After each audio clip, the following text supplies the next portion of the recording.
السلام عليكم، كل سنة وانتم طيبين وبخير يا رب. ان شاء الله هنعمل مع بعض النهاردة صينية كنافة بالكريمة تحفة. هنحل كل المشاكل اللي بتقابلك وانت بتعملي الكنافة.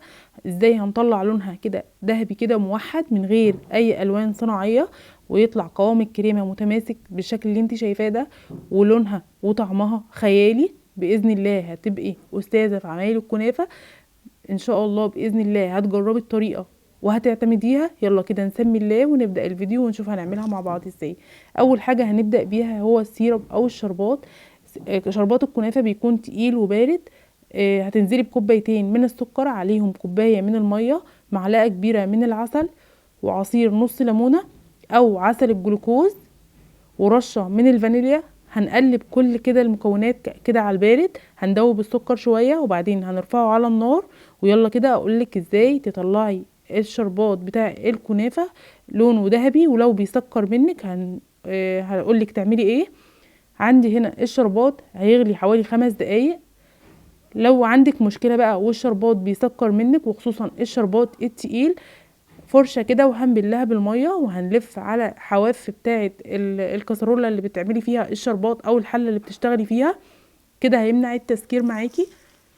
وما تسيبوهوش يغلي كتير علشان ما يتبخرش السوائل منه والقوام يتقل فبيحجر معاكي ويسكر. عندي بقى هنا نص كيلو من الكنافه، انا جبتها وحطيتها في الفريزر، بيسهل جدا عمليه الفرم.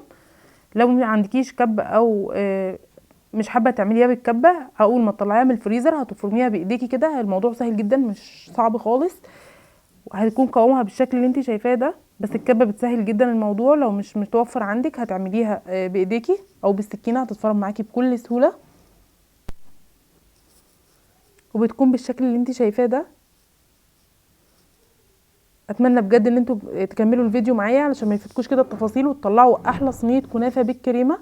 عندي بقى هنا معلقتين من السكر البودر. السكر البودر بيدي للكنافه اللون الذهبي اللي شفناه مع بعض، بيخلي الكنافه متماسكه. والسر بقى اللي محدش هيقولهولك، جربي تحطي على الكنافه السمنه تكون مغليه بالشكل اللي انت شايفاه ده. بتدي الكنافه لون تحفه، وتضمني تسويه الكنافه من بره ومن جوه. الناس اللي بتشتكي الكنافه بتاخد لون من بره وبتكون من جوه نيه وما بيبقاش لونها موحد، سخني السمنه كويس جدا وانزلي بيها على الكنافه بالشكل اللي انت شايفاه ده. اضمني ان انت هتاخدي احلى صينيه كنافه.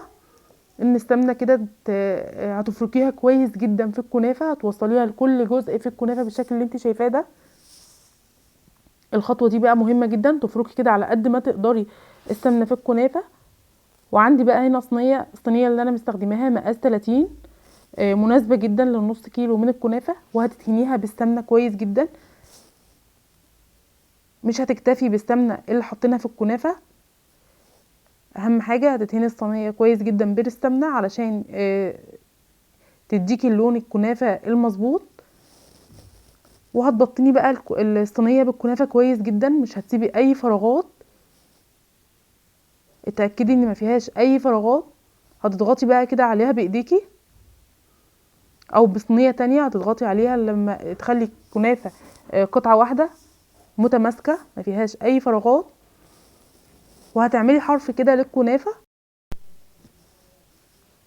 علشان الكريمه ما تنزلي بالكريمه ما تلزقش كده في حرف الصينيه.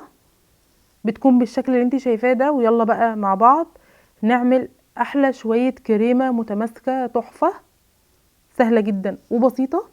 عندي هنا 3 كوبايات من اللبن،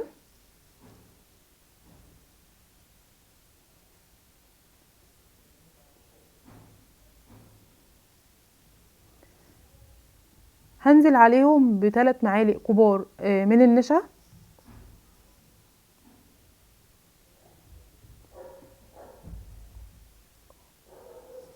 عليهم معلقه كبيره كده من الدقيق. الدقيق بيخلي الكريمه ناعمه جدا، ورشه كده من الفانيليا. وهتقلبيهم بقى كويس جدا كده على البارد. الكريمه بتاعت الكنافه مش بيتحط لها اي سكر، بنكتفي بالسكر اللي في الشربات. هتقلبي بقى كده كويس جدا على البارد. هتتاكدي ان ما فيهاش اي تكتلات، ان الدقيق والنشا اختفوا تماما قبل ما ترفعيها على النار. وهنرفعها بقى كده على النار مع التقليب المستمر.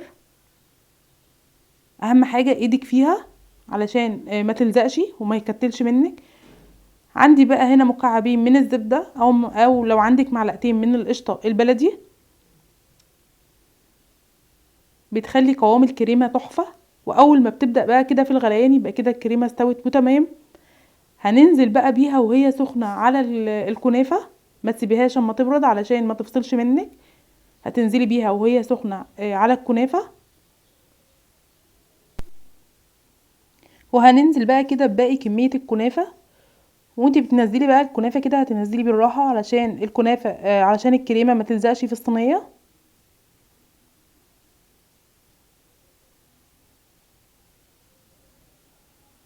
هتفرديها كده بالراحة. لو لسه بقى بتشوفيني لحد دلوقتي ما تنسوش تضغطوا لايك. ولو اول مرة تشرفوني في القناة، انا مطبخ بوسي وماما. اتمنى بجد ان انتوا تشرفوني وتشتركوا معايا وتفعلوا الجرس عشان يوصل لكم مني كل جديد. وهقول لكم بقى كده على اسرار التسوية بتاعه الكنافة اللي هتديكي الكنافة المظبوطة وتكون مستوية واخدة اللون الذهبي من فوق ومن تحت. اول حاجة هتدخليها على فرن، هتدخليها على فرن سخن تكون درجة حرارته متوسطة. هنشغل الفرن من تحت بس مش هتشغلي الشواية. اول ما تاخد اللون الذهبي اللي كده من الجناب هتشغلي الشواية لحد ما تاخد اللون الذهبي وتكون النار هادية جدا عشان الكنافة تكرمل معاكي. وهي سخنة بقى كده والشربات بارد هتنزلي بالشربات على الكنافة. ومش هتقلبيها بقى كده من الصينية غير لما تبرد خالص، وتتأكدي ان هي بردت خالص قبل ما تقلبيها في الصينية. وهيكون شكلها كده قمر بجد، حاجة كده تحفة. صينية كنافة جبارة بجد. اتمنى ان انتي تجربيها وتعتمديها كده. سجليها عندك بقى كده رمضان. كل سنة وانتم طيبين. حاجة كده تحفة، مظبوطة جدا، قوام مظبوط، طعم خيالي. اتمنى بجد ان انتوا تجربوها. وهستنى بقى رأيكم في الكومنتات. وما تنسوش تضغطوا لايك واستنوني فيديوهات تانية كتيرة. وباي باي.